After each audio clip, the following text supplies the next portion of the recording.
हमारी वीडियोस सिर्फ और सिर्फ लिखित मूल महाभारत पर आधारित होती हैं।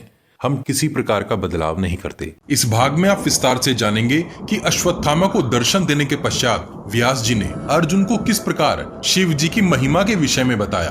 प्रभु शिव के विशाल रूप का दर्शन इस अध्याय में व्यास जी के द्वारा बड़ी सुंदरता के साथ किया गया है। पिछले भाग में आपने जाना था कि नारायणास्त्र के विफल हो जाने पर अश्वत्थामा ने किस प्रकार आग्नेयास्त्र के प्रयोग से एक अक्षौहिणी पांडव सेना का संहार कर डाला था, किंतु श्री कृष्ण और अर्जुन पर अपने अस्त्र का प्रभाव न होने से चिंतित हुए अश्वत्थामा को व्यास जी ने शिव और श्री कृष्ण की महिमा बताई थी। पिछले एपिसोड का लिंक आपको डिस्क्रिप्शन बॉक्स तथा चैनल के पेज पर मिल जाएगा। द्रोण पर्व अध्याय 202।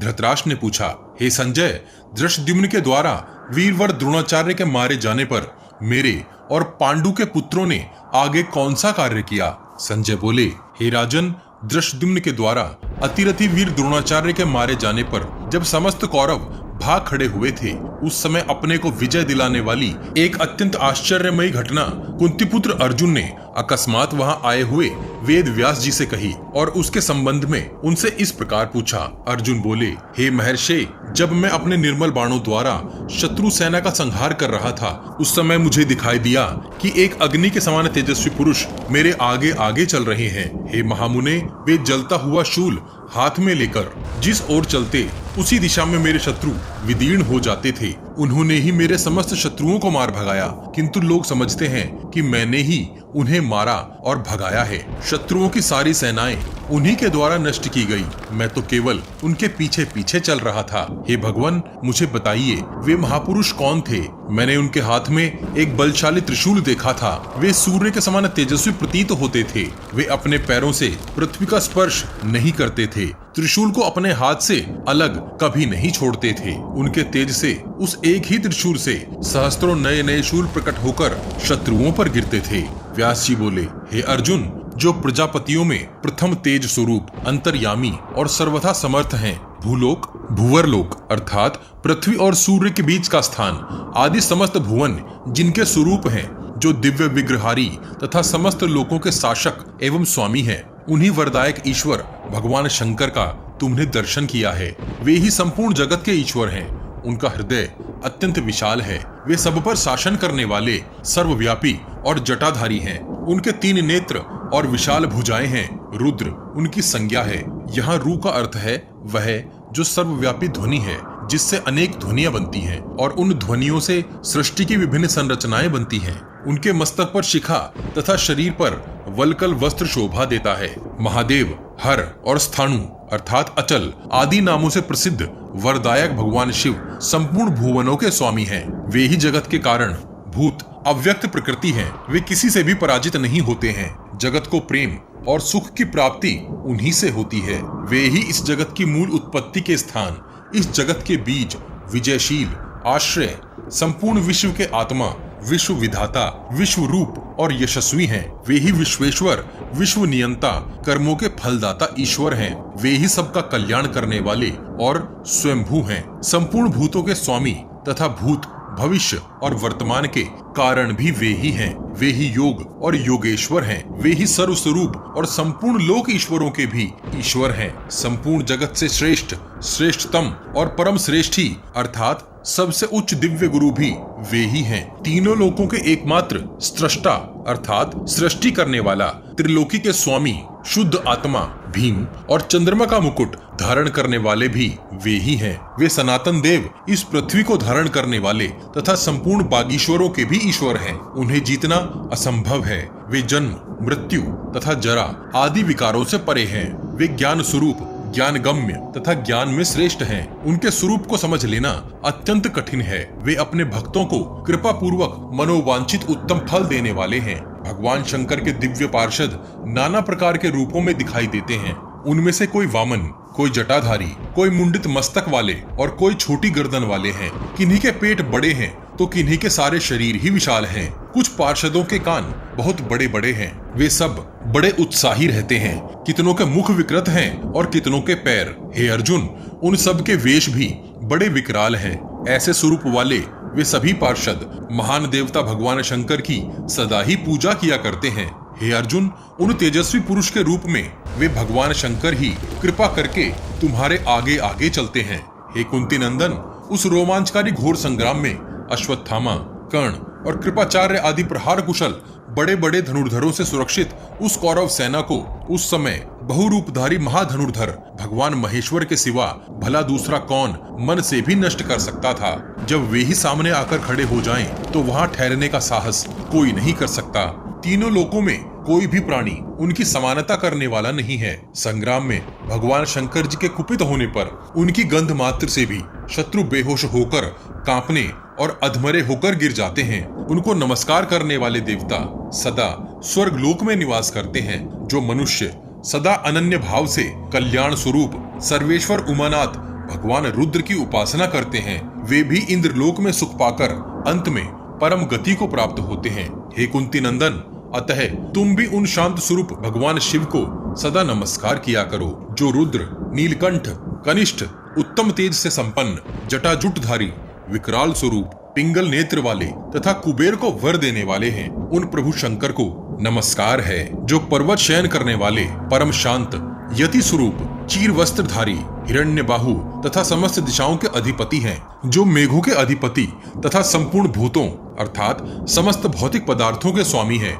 उन्हें नमस्कार है। समस्त वृक्षों के पालक और गौओं के अधिपति रूप आपको नमस्कार है, जिनका शरीर वृक्षों से आच्छादित है, जो सेना के अधिपति और शरीर के मध्यवर्ती हैं। यजमान रूप में अपने हाथ में सुरुवा अर्थात जिस लकड़ी से हवन में घी की आहुति दी जाती है धारण करते हैं, जो दिव्य स्वरूप धनुर्धर और भृगुवंशी परशुराम स्वरूप हैं।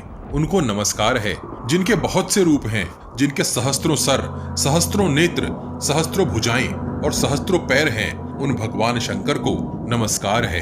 हे कुंती नंदन, तुम उन्हीं वरदायक त्रिनेत्रधारी, व्यग्रता रहित और अविनाशी भगवान भूतनाथ की शरण में जाओ, जो जटाजुटधारी हैं, जिनका घूमना परम श्रेष्ठ है, जो श्रेष्ठ नाभि से सुशोभित, ध्वजा पर वृष का चिन्ह धारण करने वाले, धर्म को ही उच्चतम मानने वाले तथा धर्म से भी सर्वश्रेष्ठ हैं, जो धर्मात्माओं में उदार, धर्म स्वरूप, वृषभ के समान विशाल नेत्रों वाले, श्रेष्ठ आयुष और श्रेष्ठ बाण से युक्त, धर्म विग्रह तथा धर्म के ईश्वर, उन भगवान की मैं शरण ग्रहण करता हूँ। कोटि कोटि ब्रह्मांडों को धारण करने के कारण जिनका उदर और शरीर विशाल है, जो व्याघ्र चर्म ओढ़ा करते हैं, जो लोकेश्वर वरदायक, मुंडित मस्तक, ब्राह्मण हितैषी तथा ब्राह्मण के प्रिय हैं, उनके हाथ में त्रिशूल, ढाल, तलवार और पिनाक आदि अस्त्र शोभा पाते हैं, जो वरदायक प्रभु, सुंदर शरीरधारी, तीनों लोकों के स्वामी तथा साक्षात ईश्वर हैं। उन शरणागत वत्सल भगवान शिव की मैं शरण लेता हूँ। कुबेर जिनके सखा हैं, उन देवेश्वर शिव को नमस्कार है। हे प्रभु, आप उत्तम वस्त्र, उत्तम व्रत और उत्तम धनुष धारण करते हैं। आप धनुर्धर देवता को धनुष प्रिय हैं। आप धनवी, धनवंतर, धनुष और धनवाचार्य हैं। आपको नमस्कार है। अनेक रूपधारी शिव को नमस्कार है। बहुत से धनुष धारण करने वाले रुद्रदेव को नमस्कार है। आप स्थाणु रूप हैं, तपस्वी हैं, त्रिपुर नाशक तथा भगनेत्र विनाशक आप भगवान शिव को बारंबार नमस्कार है। नीलकंठ, पिंगल वर्ण और सुनहरे केश वाले भगवान शंकर को नमस्कार है। हे अर्जुन, अब मैं परम बुद्धिमान महादेव जी के जो दिव्य कर्म हैं, उनका अपनी बुद्धि के अनुसार जैसा मैंने सुन रखा है वैसा ही तुम्हारे समक्ष वर्णन करता हूँ। तुम ध्यान से सुनो। यदि वे कुपित हो जाएं, तो देवता, असुर, गंधर्व और राक्षस इस लोक में अथवा पाताल में छिप जाने पर भी चैन से नहीं रह सकते। पूर्व काल की बात है, वे यज्ञ परायण दक्ष पर कुपित हो गए थे। उस समय उन्होंने उनके विधि पूर्वक किए जाने वाले यज्ञ को नष्ट कर दिया था। उन दिनों वे निर्दय हो अपने धनुष द्वारा बाण छोड़कर बड़े जोर जोर से गर्जना करने लगे थे। देवताओं को उस समय कहीं भी सुख और शांति नहीं मिलती थी। महेश्वर के कुपित होने से सहसा यज्ञ में उपद्रव खड़ा हो गया था। हे पार्थ, उनके धनुष की प्रत्यंचा के गंभीर घोष से अत्यंत व्याकुल हो संपूर्ण लोक उनके अधीन हो गए। देवता और असुर सभी धरती पर गिर पड़े। समुद्र के जल में ज्वार आ गया। धरती कांपने लगी। पर्वत टूट टूट कर बिखरने लगे थे। घोर अंधकार से आच्छादित हो जाने के कारण संपूर्ण लोकों में कहीं भी प्रकाश नहीं रह गया था। भगवान शिव ने सूर्य सहित संपूर्ण ज्योतियों की प्रभा नष्ट कर दी। महर्षि भी भयभीत एवं शुद्ध हो उठे। वे संपूर्ण भूतों के तथा अपने लिए भी सुख चाहते हुए पुण्यवाचन आदि शांति कर्म करने लगे। उस समय हंसते हुए से भगवान शंकर ने पूषा पर आक्रमण किया। पूषा 11 आदित्यों में से 5वें आदित्य हैं। वे पुरोडाश खा रहे थे, अर्थात हवन में दी गई आहुतियों का सेवन कर रहे थे। उन्होंने उनके सारे दांत तोड़ डाले। तदनंतर सारे देवता नतमस्तक हो भय से थरथर कांपते हुए यज्ञशाला से बाहर निकल गए। तब भगवान शिव ने देवताओं को लक्ष्य करके तीखे और तेजस्वी बाणों का संधान किया। धूम और चिंगारियों सहित वे बाण बिजली सहित मेघों के समान जान पड़ते थे। तब संपूर्ण देवताओं ने भगवान महेश्वर को कुपित देख उनके चरणों में प्रणाम किया और उन रुद्र के लिए उन्होंने यज्ञ का एक विशिष्ट भाग उन्हें समर्पित किया। संजय बोले, हे राजन, सब देवता भयभीत हो भगवान शंकर की शरण में आए। तब क्रोध शांत होने पर उन्होंने उस यज्ञ को पूर्ण होने दिया। उन दिनों देवता लोग भाग खड़े हुए थे। तभी से आज तक वे सभी देवता उनसे डरते हैं। पूर्व काल की बात है, उस समय परम पराक्रमी 3 असुरों के आकाश में 3 नगर थे। एक लोहे का, दूसरा चांदी का और तीसरा अत्यंत विशाल नगर सोने का बना हुआ था। ये 3 नगर कमलाक्ष, ताराक्ष और विधुनमाली के अधिकार में थे। इंद्र संपूर्ण अस्त्र शस्त्रों का प्रयोग करके भी उन नगरों का भेद न कर सके। तब उनसे पीड़ित हुए संपूर्ण देवता भगवान शंकर की शरण में गए। इंद्र सहित संपूर्ण देवताओं ने भगवान शंकर से कहा, हे प्रभो, ब्रह्मा जी से वरदान पाकर ये त्रिपुर निवासी घोर दैत्य संपूर्ण जगत को अधिकाधिक पीड़ा दे रहे हैं, क्योंकि वरदान प्राप्त होने से उनका घमंड बहुत बढ़ गया है। हे देव देवेश्वर महादेव, आपके सिवा दूसरा कोई उन दैत्यों का वध करने में समर्थ नहीं है, अतः आप ही उन देवद्रोहियों का अंत कीजिए। हे भुवनेश्वर, हे रुद्र, आप जब इन असुरों का विनाश कर डालेंगे तब से संपूर्ण यज्ञ कर्मों में जो पशु होंगे वे आप रुद्र के भाग समझे जाएंगे। देवताओं के ऐसा कहने पर भगवान शिव ने तथास्तु कहकर उनके हित की इच्छा से गंधमादन और विंध्याचल इन 2 पर्वतों को अपने रथ के पार्श्ववर्ती ध्वज बनाए। फिर समुद्र और पर्वतों सहित समूची पृथ्वी को रथ बनाकर नागराज शेष को उस रथ का धुरा बनाया। तत्पश्चात त्रिनेत्रधारी महादेव ने चंद्रमा और सूर्य दोनों से रथ के पहिए बनाए। एलपत्र के पुत्र अर्थात एक नाग और पुष्यदंत को रथ में लगने वाले जुए की कीले बनाया। फिर त्र्यंबक ने मलयाचल को यूप अर्थात एक खंबा और तक्षक नाग को रथ का जुआ बांधने की रस्सी बनाया। इसी प्रकार प्रतापी भगवान महेश्वर ने अन्य प्राणी जोते और चारों वेद ही रथ के 4 अश्व बना लिए। तत्पश्चात तीनों लोकों के स्वामी महेश्वर ने उपवेदों को उस रथ की लगाम बनाकर गायत्री और सावित्री को प्रग्रह बना लिया, अर्थात उन्हें धारण किया। फिर ओमकार को चाबुक, ब्रह्मा जी को सारथी, मंदरांचल को धनुष, वासुकी नाग को उसकी प्रत्यंचा, भगवान विष्णु को उत्तम बाण, अग्निदेव को उस बाण का फल, वायु को उसके पंख और वैवस्वत यम को उसकी पूंछ बनाया। बिजली को उस बाण की तीखी धार बनाकर मेरु पर्वत को प्रधान ध्वज के स्थान में रखा। इस प्रकार सर्वदेवमय दिव्य रथ तैयार करके असुरों का अंत करने वाले अतुल पराक्रमी योद्धाओं में श्रेष्ठ तथा सदा स्थिर रहने वाले भगवान शिव त्रिपुर वध के लिए उस पर आरूढ़ हुए। हे पार्थ, उस समय संपूर्ण देवता और महर्षि भगवान शंकर की स्तुति करने लगे। शिवजी उस अनुपम एवं दिव्य महेश्वर स्थान का निर्माण करके उस पर 1000 वर्षों तक स्थिर भाव से खड़े रहे। जब वे तीनों पुर आकाश में एकत्र हुए तब उन्होंने 3 गांठ और 3 जोड़ वाले बाण से उन तीनों पुरों को विदीर्ण कर डाला। उस समय वे दानव उन नगरों की ओर तथा कालाग्नि से संयुक्त एवं विष्णु तथा सोम की शक्ति से संपन्न उस बाण की ओर भी आंख उठाकर देख न सके।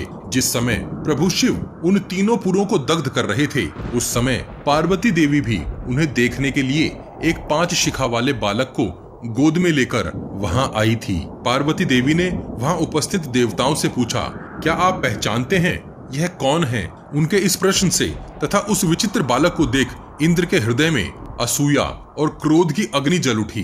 वे उस बालक पर वज्र का प्रहार करना ही चाहते थे कि सर्वलोकेश्वर भगवान शंकर ने हंसकर उनकी वज्र सहित बाह को स्तंभित कर दिया। तदनंतर स्तंभित हुई भुजा के साथ ही देवताओं सहित इंद्र तुरंत ही वहां से अविनाशी भगवान ब्रह्मा जी के पास गए।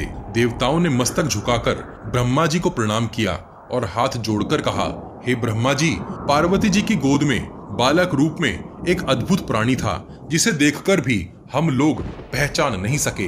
अतः हम लोग आपसे उनके विषय में पूछना चाहते हैं। उस बालक ने बिना युद्ध के ही खेल खेल में इंद्र सहित उन देवताओं को परास्त कर दिया। उनकी यह बात सुनकर ब्रह्मवेत्ताओं में श्रेष्ठ भगवान ब्रह्मा ने ध्यान करके अमित तेजस्वी बाल रूपधारी प्रभु शंकर को पहचान लिया। तत्पश्चात भगवान ब्रह्मा ने उन देव श्रेष्ठ इंद्र आदि से कहा, हे देवताओं, वे चराचर जगत के स्वामी साक्षात भगवान शंकर थे।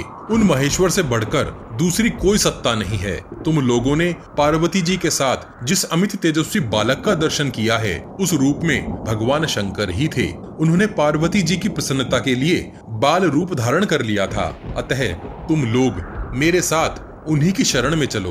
उस बालक के रूप में ये सर्वलोकेश्वर प्रभु भगवान महादेव ही थे, किंतु प्रजापतियों सहित संपूर्ण देवता बाल सूर्य के समान कांतिमान उन जगदीश्वर को पहचान न सके। तदनंतर ब्रह्मा जी ने निकट जाकर भगवान महेश्वर को देखा और ये ही सबसे श्रेष्ठ हैं, ऐसा जानकर उनकी वंदना की। ब्रह्मा जी बोले, हे भगवान, आप ही यज्ञ, आप ही इस विश्व के सहारे और आप ही सबको शरण देने वाले हैं। आप ही सबको उत्पन्न करने वाले हैं। आप ही महादेव हैं और आप ही परम धाम एवं परम पद हैं। आपने ही इस संपूर्ण चराचर जगत को व्याप्त कर रखा है। हे भूत, वर्तमान और भविष्य के स्वामी भगवान, ये इंद्र आपके क्रोध से पीड़ित हो रहे हैं। आप इन पर कृपा कीजिए। व्यास जी आगे बोले, हे पार्थ, ब्रह्मा जी की वह बात सुनकर भगवान महेश्वर प्रसन्न हो गए और कृपा के लिए उद्यत हो ठठाकर हंस पड़े। तब उन देवताओं ने पार्वती देवी तथा भगवान शंकर को प्रसन्न किया। फिर वज्रधारी इंद्र की बाह जैसे पहले थी वैसी हो गई। दक्ष यज्ञ का विनाश करने वाले देवश्रेष्ठ भगवान वृषध्वज अपनी पत्नी उमा के साथ देवताओं पर प्रसन्न हो गए। वे ही रुद्र हैं, वे ही शिव हैं, वे ही अग्नि हैं, वे ही सर्वस्वरूप एवं सर्वज्ञ हैं, वे ही इंद्र और वायु हैं, वे ही दोनों अश्विनी कुमार तथा विद्युत हैं, वे ही भव, वे ही मेघ और वे ही सनातन महादेव हैं। चंद्रमा, ईशान, सूर्य और वरुण भी वे ही हैं। वे ही काल, अंतक, मृत्यु, यम, रात्रि, दिन, मास, पक्ष, ऋतु, संध्या और संवत्सर हैं। वे ही धाता, विधाता, विश्व आत्मा और विश्व रूपी कार्य के कर्ता हैं। वे शरीर रहित होकर भी संपूर्ण देवताओं के शरीर धारण करते हैं। संपूर्ण देवता सदा उनकी स्तुति करते हैं। वे महादेव एक होकर भी अनेक हैं। 100 हजारों और लाखों रूपों में वे ही विराज रहे हैं। वेदज्ञ ब्राह्मण उनके 2 शरीर मानते हैं, एक घोर और दूसरा शिव। ये दोनों पृथक पृथक हैं और उन्हीं से पुनः बहुसंख्यक शरीर प्रकट हो जाते हैं। उनका जो घोर शरीर है वह अग्नि, विष्णु और सूर्य है, और उनका जो सौम्य शरीर है वही जल, ग्रह, नक्षत्र और चंद्रमा है। वेद, वेदांग, उपनिषद, पुराण और आध्यात्म शास्त्र के जो सिद्धांत हैं तथा उनमें जो भी परम रहस्य है वह भगवान महेश्वर ही है। हे अर्जुन, यह अजन्मे भगवान महादेव का महिमा स्वरूप है। यदि मैं सहस्त्र वर्षों तक लगातार वर्णन करता रहूं तो भी भगवान के समस्त गुणों का पार नहीं पा सकता। जो सब प्रकार की ग्रह बाधाओं से पीड़ित हैं और संपूर्ण पापों में डूबे हुए हैं, वे भी यदि शरण में आ जाएं तो प्रभु शिव अत्यंत प्रसन्न होकर उन्हें पाप और ताप से मुक्त कर देते हैं। वे ही प्रसन्न होने पर मनुष्यों को आयु, आरोग्य, ऐश्वर्य, धन और प्रचुर मात्रा में मनोवांछित पदार्थ देते हैं तथा वे ही कुपित होने पर फिर उन सब का संहार कर डालते हैं। इंद्र आदि देवताओं में उन्हीं का ऐश्वर्य बताया जाता है। वे ही ईश्वर होने के कारण इस लोक में मनुष्यों के शुभाशुभ कर्मों के फल देने में संलग्न रहते हैं। संपूर्ण कामनाओं के ईश्वर भी वे ही बताए जाते हैं। महाभूतों के ईश्वर होने से वे ही महेश्वर कहलाते हैं। वे नाना प्रकार के बहुसंख्यक रूपों द्वारा संपूर्ण विश्व में विख्यात हैं। उन महादेव का जो मुख है वह समुद्र में स्थित है। वह वडवामुख नाम से विख्यात होकर जल में हविष्य अर्थात आहुतियों का पान करते हैं। वे ही महादेव शमशान भूमि में नित्य निवास करते हैं। वहाँ मनुष्य वीर स्थानेश्वर के नाम से उनकी आराधना करते हैं। इनके बहुत से तेजस्वी घोर रूप हैं जो लोक में पूजित होते हैं और मनुष्य उनका कीर्तन करते रहते हैं। उनकी महत्व, सर्वव्यापकता तथा कर्म के अनुसार इनके बहुत से यथार्थ नाम बताए जाते हैं। यजुर्वेद में भी परमात्मा शिव की शतरुद्रीय नामक उत्तम स्तुति बताई गई है। अनंत रुद्र नाम से इनका उपस्थान बताया गया है। जो दिव्य तथा मानव भोग हैं उन सब के स्वामी ये महादेव जी ही हैं। ये देव इस विशाल विश्व में व्याप्त हैं, इसलिए विभु तथा प्रभु कहलाते हैं। ब्राह्मण और मुनिजन इन्हें सबसे श्रेष्ठ बताते हैं। ये देवताओं में सबसे प्रथम हैं। इन्हीं के मुख से पवन का प्रादुर्भाव हुआ है। ये सर्वथा प्राणियों का पालन करते और उन्हीं के साथ खेला करते हैं तथा पशुओं के अधिपति हैं, इसीलिए पशुपति कहे गए हैं। इनका दिव्य लिंग ब्रह्मचर्य से स्थित है। ये संपूर्ण लोक को महिमान्वित करते हैं, इसलिए महेश्वर कहे जाते हैं। ऋषि, देवता, गंधर्व और अप्सराएं इनके उधर्व लोक अर्थात ऊपर की दिशा में स्थित लिंग विग्रह अर्थात लिंगात्मक प्रतीक की पूजा करते हैं। उस लिंग अर्थात प्रतीक की पूजा होने पर कल्याणकारी भगवान महेश्वर आनंदित होते हैं, सुखी, प्रसन्न तथा हर्षोल्लास से परिपूर्ण होते हैं। भूत, भविष्य और वर्तमान तीनों कालों में इनके स्थावर और जड़म अर्थात चलने वाले तथा स्थिर रहने वाले बहुत से रूप होते हैं, इसीलिए इन्हें बहुरूप नाम दिया गया है। यद्यपि इनके सब ओर नेत्र हैं, तथापि उनका एक विलक्षण अग्निमय नेत्र अलग से भी है, जो सदा क्रोध से प्रज्वलित रहता है। वे सब लोकों में समाविष्ट होने के कारण सर्व कहे गए हैं। उनका रूप धूम्र वर्ण अर्थात धुएं के रंग का है, इसीलिए वे धुर्जटी कहलाते हैं। विश्वदेव उन्हीं में प्रतिष्ठित हैं, इसलिए उनका नाम विश्व रूप है। वे आकाश, जल और पृथ्वी इन तीनों अम्बा रूपा तीन देवियों को अपनाते हैं, उनकी रक्षा करते हैं। ये त्र्यंबक कहलाते हैं। ये मनुष्यों का कल्याण चाहते हुए उनके समस्त कर्मों में संपूर्ण पदार्थों की समृद्धि अर्थात सिद्धि करते हैं, इसीलिए शिव कहे गए हैं। उनके सहस्त्र नेत्र हैं अर्थात वे सब ओर से नेत्र में ही हैं अर्थात सब कुछ देखने वाले हैं। भगवान शिव इस महान विश्व का पालन करते हैं, इसीलिए महादेव कहे गए हैं। वे पूर्ण काल से ही महान रूप में स्थित हैं। प्राणियों की उत्पत्ति और स्थिति के वे ही कारण हैं तथा उनका लिंग में शरीर सदा स्थित रहता है, इसलिए उन्हें स्थाणु कहा जाता है। इस लोक में जो सूर्य और चंद्रमा की किरणें प्रकाशित होती हैं, वे भगवान त्रिलोचन के केश कही गई हैं। वे व्योम अर्थात आकाश में प्रकाशित होती हैं,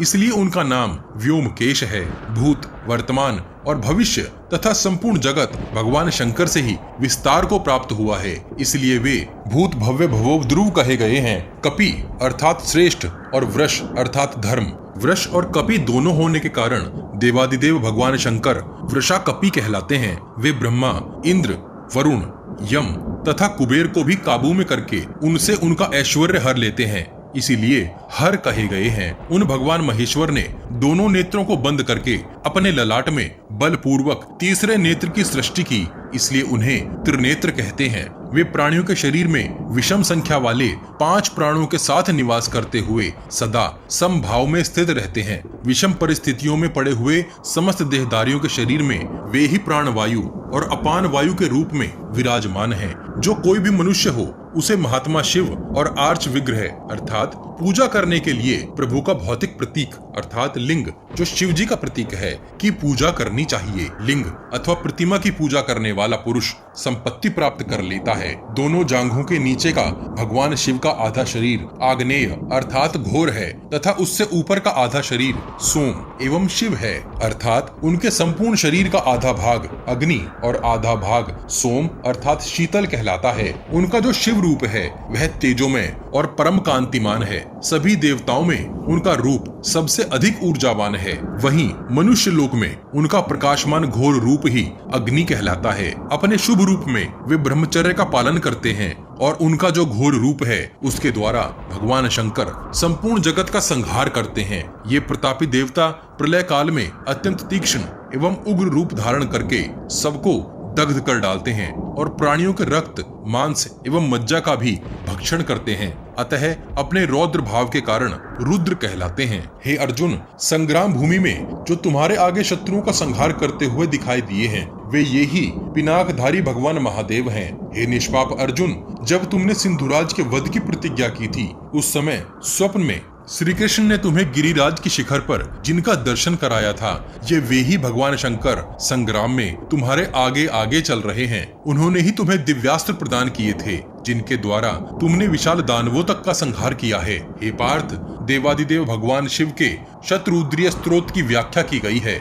यह स्तोत्र वेदों के समान परम पवित्र तथा धन, यश और आयु की वृद्धि करने वाला है। इसके पाठ से संपूर्ण मनोरथों की सिद्धि होती है। यह पवित्र स्तोत्र संपूर्ण किल्बिष अर्थात पापों का नाशक, सब पापों का निवारक तथा सब प्रकार के दुख और भय को दूर करने वाला है। जो मनुष्य भगवान शंकर के ब्रह्मा, विष्णु, महेश और निर्गुण निराकार इन चतुर्विध अर्थात 4 प्रकार के स्वरूप की व्याख्या करने वाले इस स्तोत्र को सुनता है, वह संपूर्ण शत्रुओं को जीतकर रुद्र लोक में प्रतिष्ठित होता है। परमात्मा शिव का यह चरित्र सदा संग्राम में विजय दिलाने वाला है, जो सदा उद्यत रहकर शतरुद्रीय को पढ़ता और सुनता है तथा मनुष्यों में जो कोई भी निरंतर भगवान विश्वेश्वर का भक्ति भाव से भजन करता है, वह उन त्रिलोचन के प्रसन्न होने पर समस्त उत्तम कामनाओं को प्राप्त कर लेता है। हे कुंती नंदन, अब तुम जाओ और युद्ध करो। तुम्हारी पराजय नहीं हो सकती, क्योंकि तुम्हारे मंत्री, रक्षक और पार्श्ववर्ती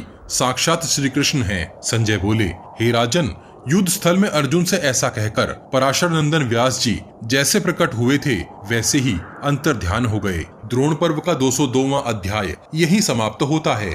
यह इस पर्व का अंतिम अध्याय है और हम भी यहाँ द्रोण पर्व का समापन करते हैं। हम आशा करते हैं कि आपको महाभारत के इस विस्तृत रूप को सुनने में आनंद और ज्ञान की प्राप्ति हुई होगी। द्रोण पर्व के सभी पिछले अध्याय क्रमवार चैनल की प्लेलिस्ट में आपको मिल जाएंगे, जिसे आप जब चाहें तब सुन और समझ सकते हैं। एक सूचना, इंटरनेट और सोशल मीडिया पर महाभारत और उनके चरित्रों को अनाप शनाप तरीके से बहुत ही विकृत करके जनता अर्थात आप सबके सामने परोस दिया जाता है, जिसके कारण अधिकतर लोग बिना सर पैर की बातों को आधा अधूरा जानकर इस महान महाग्रंथ पर विकृत धारणा बना लेते हैं। हम महाभारत का सही रूप आप सब तक पहुंचाने का भरपूर प्रयास कर रहे हैं, जिसके हर भाग को लिखित महाभारत से मिलान किया जा सकता है। सही महाभारत को आप सबके सहयोग से ही आम जनमानस तक पहुंचाया जा सकता है। वीडियो को शेयर अवश्य कीजिए और इस विशाल प्रोजेक्ट को आगे बढ़ाने में हमारी सहायता कीजिए। इस विशाल ग्रंथ महाभारत को शीघ्रता से समेटने के लिए हम ग्राफिक्स के साथ पॉडकास्ट का सहारा भी ले रहे हैं, ताकि आप तक कुछ जल्दी से महाभारत का सही रूप पहुंचाया जा सके। आपको हमारा प्रयास कैसा लग रहा है, कृपया कमेंट बॉक्स में कमेंट करके हमें जरूर बताइए। पिछले सभी भाग आपको हमारे चैनल के पेज पर और इस वीडियो के डिस्क्रिप्शन बॉक्स में भी मिल जाएंगे। हम हर सीरीज की एक प्लेलिस्ट भी बनाते हैं। उम्मीद है आप हमारी वीडियोस अपने उन दोस्तों को शेयर जरूर करते होंगे जो महाभारत का सही रूप समझना और जानना चाहते हैं। आपके हर शेयर से हमारा मनोबल बढ़ता है। अपने प्रियजनों तक यह ज्ञान पहुंचाने के लिए वॉच गॉड चैनल को सब्सक्राइब और शेयर करना मत भूलिए। सब्सक्राइब बटन के बगल में बनी छोटी सी घंटी भी बजा दीजिए। जय श्री कृष्ण, हर हर महादेव।